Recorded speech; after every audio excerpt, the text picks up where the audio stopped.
Donc l'artère tibiale postérieure se distribue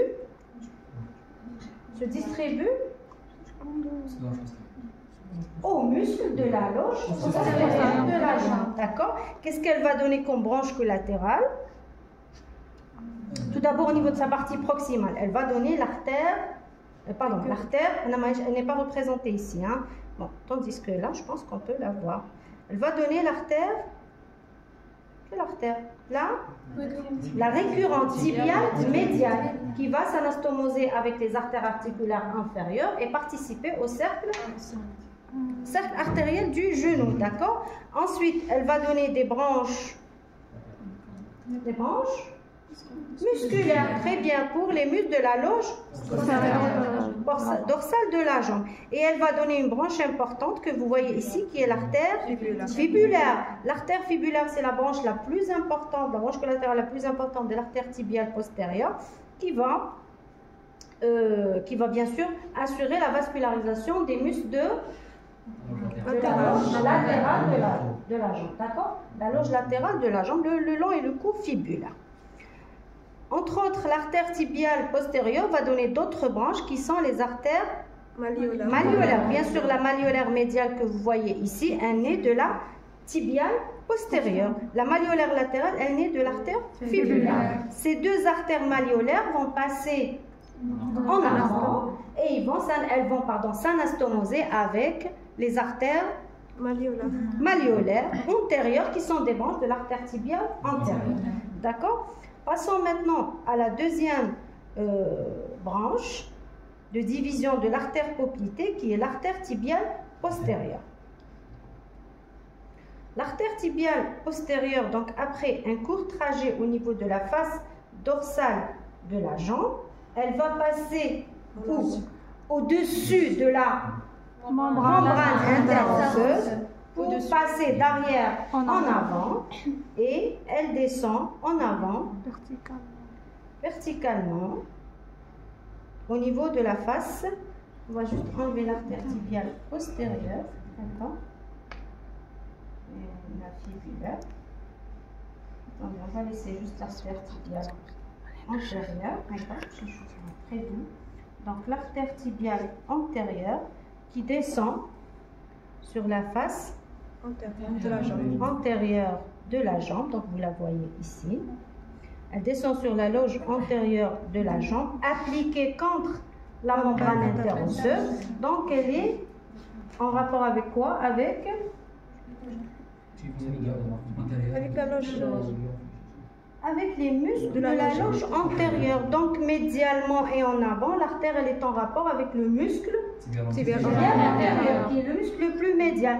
Et latéralement, elle est en rapport avec les deux muscles extenseurs, le long extenseur des orteils et le long extenseur de l'hallux. Enfin, l'extenseur commun des orteils et le long extenseur de l'hallux. L'artère se termine.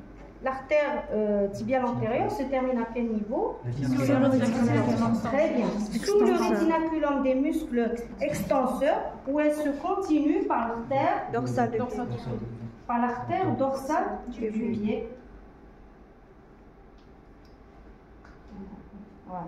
Elle se continue par l'artère dorsale du pied, qui est l'artère qui va assurer la vascularisation du dos du pied. Quelles sont les branches collatérales de l'artère tibiale antérieure? Les récurrents.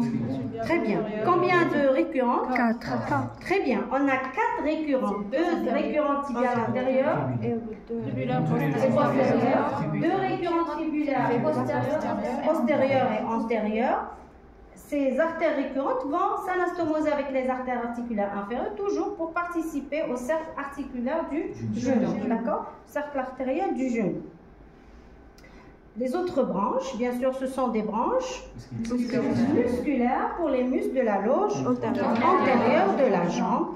Et au niveau de sa partie distale, l'artère tibiale antérieure va donner les 2 artères malléolaires qui s'anastomosent avec les artères malléolaires postérieures qui sont des branches de la tibiale postérieure. Très bien. Donc voilà pour les artères de la jambe. Tu commences.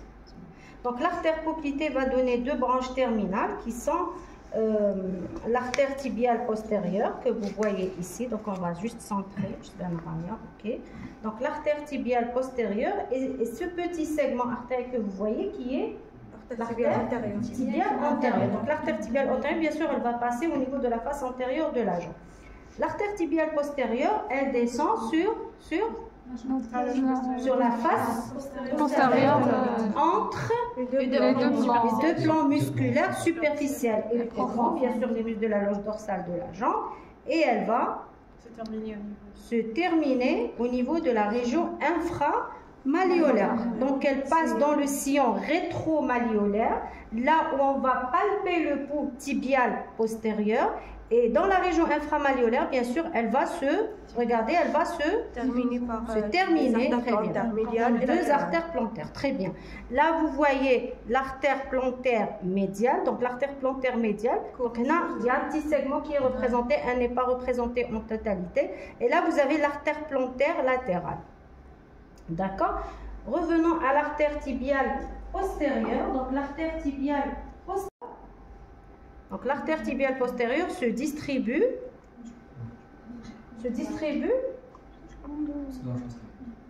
au muscle de la loge postérieure de la jambe. D'accord? Qu'est-ce qu'elle va donner comme branche collatérale? Tout d'abord au niveau de sa partie proximale, elle va donner l'artère, elle n'est pas représentée ici. Hein. Bon, tandis que là, je pense qu'on peut la voir. Elle va donner l'artère. Quelle artère? Là, la récurrente tibiale médiale qui va s'anastomoser avec les artères articulaires inférieures et participer au cercle artériel du genou. D'accord? Ensuite, elle va donner des branches musculaires, très bien, pour les muscles de la loge dorsale de la jambe. Et elle va donner une branche importante que vous voyez ici, qui est l'artère fibulaire. L'artère fibulaire, c'est la branche la plus importante, la branche collatérale la plus importante de l'artère tibiale postérieure, qui va bien sûr assurer la vascularisation des muscles de la loge latérale de la jambe. D'accord? La loge latérale de la jambe, le long et le court fibulaire. Entre autres, l'artère tibiale postérieure va donner d'autres branches qui sont les artères malléolaires. Bien sûr, la malléolaire médiale que vous voyez ici, elle naît de la tibiale postérieure. La malléolaire latérale, elle naît de l'artère fibulaire. Ces deux artères malléolaires vont passer en avant et elles vont s'anastomoser avec les artères malléolaires antérieures qui sont des branches de l'artère tibiale antérieure. D'accord? Passons maintenant à la deuxième branche de division de l'artère poplitée qui est l'artère tibiale postérieure. L'artère tibiale postérieure, donc après un court trajet au niveau de la face dorsale de la jambe, elle va passer au-dessus de la membrane interosseuse pour passer d'arrière en avant et elle descend en avant verticalement au niveau de la face. On va juste enlever l'artère tibiale postérieure, d'accord, la fibulaire. Attendez, on va laisser juste l'artère tibiale antérieure, d'accord, très bien. Donc l'artère tibiale antérieure qui descend sur la face antérieure de la jambe, donc vous la voyez ici. Elle descend sur la loge antérieure de la jambe, appliquée contre la membrane interosseuse. Donc elle est en rapport avec quoi? Avec la loge. Avec les muscles de la loge antérieure. Donc médialement et en avant, l'artère elle est en rapport avec le muscle tibial antérieur, qui est le muscle le plus médial. Et latéralement, elle est en rapport avec les deux muscles extenseurs, le long extenseur des orteils et le long extenseur de l'hallux. Donc l'extenseur commun des orteils et le long extenseur de l'hallux. L'artère se termine. L'artère tibiale antérieure se termine à quel niveau? Très bien. Sous le rétinaculum des muscles extenseurs, où elle se continue par l'artère dorsale du pied. Voilà. Elle se continue par l'artère dorsale du pied, qui est l'artère qui va assurer la vascularisation du dos du pied. Quelles sont les branches collatérales de l'artère tibiale antérieure? Les récurrents. Très bien. Combien de récurrents? 4. Très bien. On a 4 récurrents. 2 récurrents tibiales antérieurs et postérieurs. 2 récurrents tribulaires postérieurs et antérieurs. Ces artères récurrentes vont s'anastomoser avec les artères articulaires inférieures, toujours pour participer au cercle articulaire du genou. D'accord? Cercle artériel du genou.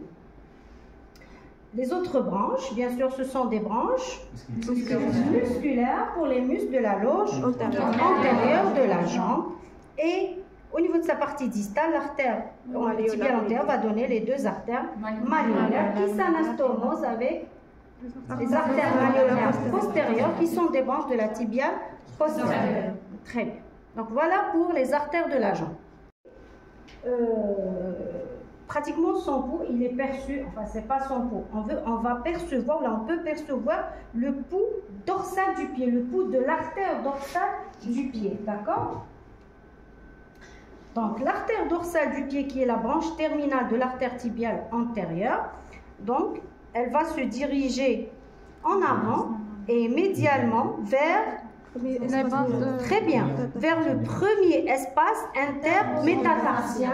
Et là, elle se divise en 2 branches. Regardez, elle va donner ces 2 branches terminales qui sont tout d'abord. Voilà, la première artère métatarsienne et elle va donner également. Très bien, l'artère plantaire profonde. Donc regardez l'artère plantaire profonde, elle va passer au niveau de la loge plantaire où elle s'anastomose avec l'artère plantaire latérale. Et c'est pour ça qu'on l'appelle l'artère plantaire profonde. D'accord? C'est la branche terminale profonde de l'artère dorsale du pied. Et bien sûr, l'artère dorsale du pied, comme vous voyez, elle donne plusieurs branches collatérales. Donc, elle va donner l'artère du sinus du tarse, elle va donner l'artère arquée, à partir de laquelle naissent les artères digitales, d'accord, les artères intermétatarsiennes qui vont se diviser en artères digitales communes, médiales et latérales pour chaque orteil. Elle va donner également l'artère digitale dorsale médiale de l'hallux, que vous voyez ici, d'accord, donc elle est très bien visible.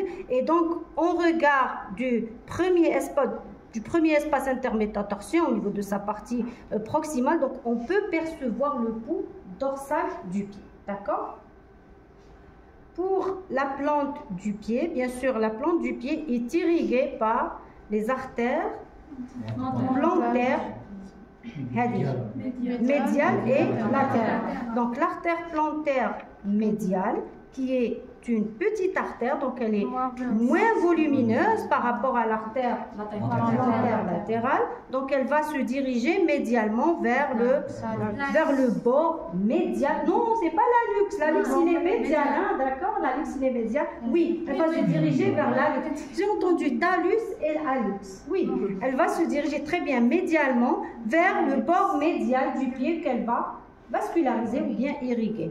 Tandis que l'artère plantaire latérale, regardez, elle se dirige latéralement et là on va lui décrire 2 segments, un segment oblique et un segment transverse. À partir du segment transverse vont naître les artères digitales plantaires, d'accord, et regardez, la portion transverse bien sûr va s'anastomoser avec l'artère plantaire profonde, qui est une branche terminale, qui est la branche terminale de l'artère dorsale du pied. C'est bon? Donc voilà, donc la plante du pied, elle est pratiquement vascularisée par les branches de l'artère plantaire latérale. D'accord? Parce que la médiane, c'est un petit segment, c'est que le bas du pied. Très bien. J'espère que c'est bon.